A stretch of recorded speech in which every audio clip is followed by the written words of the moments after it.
Bangladeshi hotel স্টাইলে আজকে আপনাদেরকে ঝরঝরে ভুনা খিচুড়ি তৈরি করে দেখাবো। আমার যখনই ভুনা খিচুড়ি খেতে ইচ্ছা করে তখনই কিন্তু এইভাবে রান্না করি, খেতে অনেক বেশি মজার হয়। তো প্রথমে 1.5 কাপ পোলাওয়ের চাল ধুয়ে পরিষ্কার করে নিয়েছি, সাথে এখানে 1/2 কাপ নিয়েছি মসুর ডাল।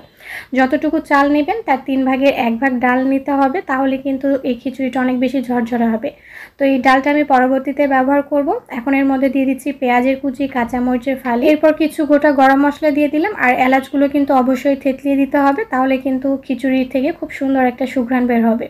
দিয়ে দিলাম কিছু গোটা কাঁচা মরিচ, একটুখানি হলুদের গুঁড়া, শুকনো মরিচের গুঁড়া, স্বাদ মতো লবণ, দিয়ে দিলাম জিরার গুঁড়া, তার সাথে এখানে 1/2 চামচের মতো গরম মশলার গুঁড়া আর 1/2 চামচ দিয়েছি কালো গোলমরিচের গুঁড়া।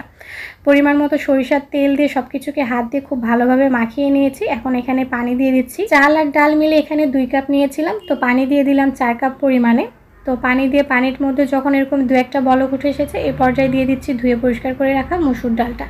চাল আর ডাল একত্রে দিলে কিন্তু ডালটা গলে খিচুড়িটা একদম নরম হয়ে যায়, তবে এইভাবে ডালটা পরে দিলে খিচুড়িটা কিন্তু অনেক বেশি ঝরঝরে হয়। তো ডালটাকে একটুখানি চালের সাথে ভালোভাবে নেড়েচেড়ে মিশিয়ে ঢাকনা দিয়ে ঢেকে রেখে দিচ্ছি কিছুক্ষণের জন্য।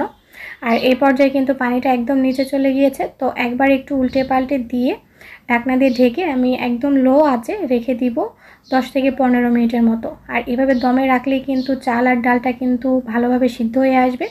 তো দেখতেই পাচ্ছেন দমে রাখার পরে আমার খিচুড়িটা কিন্তু একদম রেডি, আর কতটা ঝরঝরে হয়েছে দেখতেই পাচ্ছেন।